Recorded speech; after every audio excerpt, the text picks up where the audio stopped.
why do you think Preacher John is a serial killer? Now, there was this guy named John Gregory in Montello.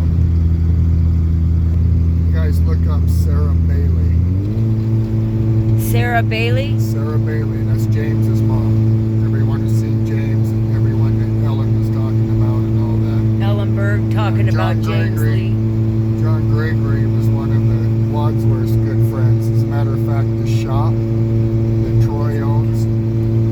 that Troy owns, and backhoe that Troy owns, he both got them from John Gregory on bar tabs, which is illegal to do in Nevada. So one morning, her brother, who's now deceased too, comes to me and goes, "I can't find Sarah." I go, "What do you mean?" "She didn't come home last night. She was with John Gregory all day yesterday." We checked with him. "Oh, I haven't seen her since yesterday." Doesn't tell us anything if they were fighting or anything like that. We find this out later. So we start searching for her around town and everything. And her brother finds her at the edge of town behind John Gregory's house, about 50 yards behind his house. Oh my God. She was shot through the top of the head, so the left side of the head down. And shot through night, the top of the head. yes, the night before, he came back from Wendover, and John Gregory was in his Jeep at Sarah Bailey's mom's house. Yes. Which is a log cabin at the end of town. Okay. Yelling at the top of his lungs, "You've got to forgive me." She can hear him inside yelling, "You've got to forgive me." Now, you guys, you got to realize he's inside his Jeep. I don't know if the window was down or not because I saw him at a long distance. But his bright lights that are on top of the Jeep are on, shining on the house. His headlights are on, and he's screaming at the top of his lungs, "You've got to forgive me."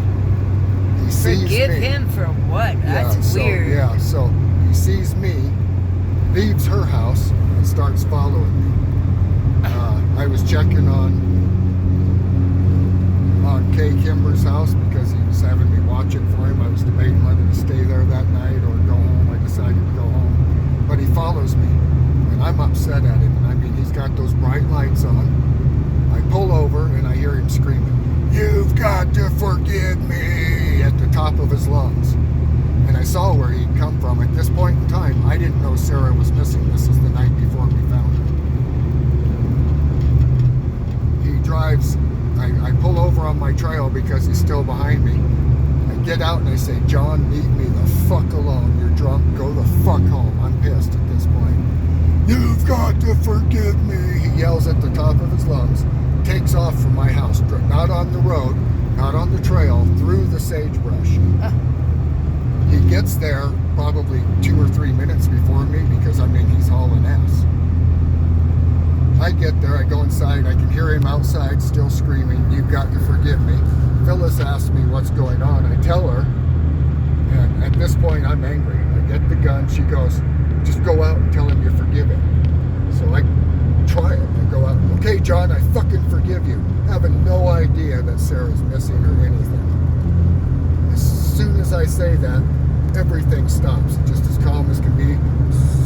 Rolls up his little electric window in his nice Jeep, takes back off home, driving really slow, like nothing's wrong at all. Oh. The next morning, we find Sarah, and I confront him right where she's at. There's a whole crowd of people there.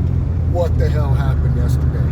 Rolls up his window, drives off, and he never said another word to me till the day he died, which was about 4 or 5 years later. I told the Elko County Sheriffs this whole story, probably in more detail than what I am now, because here we are years and years later. But Sarah Bailey never got justice, and there's not a doubt in my mind that John Gregory murdered her. She was shot down the left side of her head. She's not left-handed, she was right-handed. So that means somebody pulled her over with the right hand and shot her with the pistol she had. It was not a suicide. There's not a doubt in my mind that she was murdered by John Gregory. John Gregory's good friends with the Wadsworths, you guys. Always has been. That's how Troy got half of his shit. Same thing with Ron Tello. Got Ron Tello's the house he lives in now. You can ask Ron.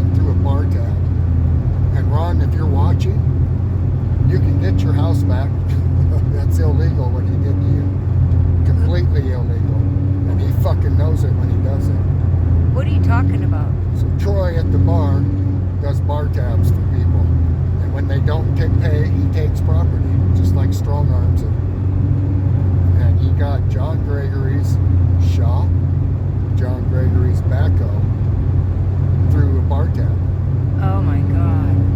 So when John Gregory died, did he sign it over? Probably, and everything, but that's what the deal was. How do I know that? Okay. It's common knowledge in Montello. Common knowledge what he does that way. These guys think that, and here's another thing that they try to do that they think they can do. They pay somebody's taxes for 4 or 5 years after someone dies. They just keep paying it and keep the receipts, and they say, well, you owe me for taxes. Well, you guys, if someone pays my taxes for free, I don't owe them shit. Thanks for paying them. And people better wake up. That's what goes on there. If you watch the old series from HBO called Deadwood, watch that and just think of the modern day version, and that's Montello. Yeah. Yep. And Sarah Bailey, it's not a doubt in my mind John Gregory murdered her, and I don't think that's the only person he murdered, for the simple fact that years before that, Rhonda Anderson left him, and I helped get her semi-truck unstuck so she could leave town. It was froze into the ground. And I know that sounds really weird, but she was froze into the ground, and I got her unstuck, unthawed, and everything, and got her out of town. And she pleaded with us to help her, meaning Phyllis and I, because he said he will murder me. If I stay with that man, he will fucking kill me. And here we are just a few years later. Sarah Bailey was with him all day. And when I asked him what happened, like I said, he rolled up his window and never said another fucking word to me. There's not a doubt in my mind he murdered her. There was a couple that rented right next to the store, the house that Jill and Brian live in, and they moved back to Florida. Yes. And I forgot the guy's name, but he said John Gregory admitted to him that he murdered Sarah Bailey. And he said something to the effect was, oh, I always see her face up in the mountains. I just can't deal with it anymore. Motherfuckers. Angers me, some of the shit that goes on that people get away with out there. It's just the truth of the matter. It's just the truth. And all the things fit for the Great Basin murderer for John Gregory. He was a truck driver. He ran the I-80. Shafter's not far from where he would turn to go to Montello. There was someone found in Schaffner? Yeah, they call her Shafter Jane. Schaffner Jane? Shafter Jane. Shafter Jane. Yeah, and I think John Gregory died when he was in his early 60s. And it seems like after he died, a lot of the weird shit quit happening, you know, and the ones that have happened since then, I don't know. So Preacher John, possible serial murderer. Possible, yeah. There's not a doubt in my mind he killed Sarah. From Montello, Nevada. Yeah, and he's dead now. And he's dead now. Yeah. It's Robert's buddy. And one of the things that I think they need to do here in rural Nevada along the I-80 is on these exits that are rural, Yeah. there's no cameras. State of Nevada, you can afford some game cameras. You can afford to have some highway patrolmen go download them once a week and make sure the batteries are good. Put them up. Put it up at Pumpernickel Hill. Put it up at these places out in the middle of nowhere where there's exits where people have dumped bodies. Because I have the feeling that if you did that, sooner or later you'd catch some motherfucker doing exactly that. And is it worth it? Yes. The man hours are worth it to make our highway fucking safe. There's people out here that are afraid to run this highway because of what they know have happened. Now, am I afraid? No, I'm not. Do I think most people should be afraid? No, but if they break down out in the middle of nowhere or they meet weird people out here,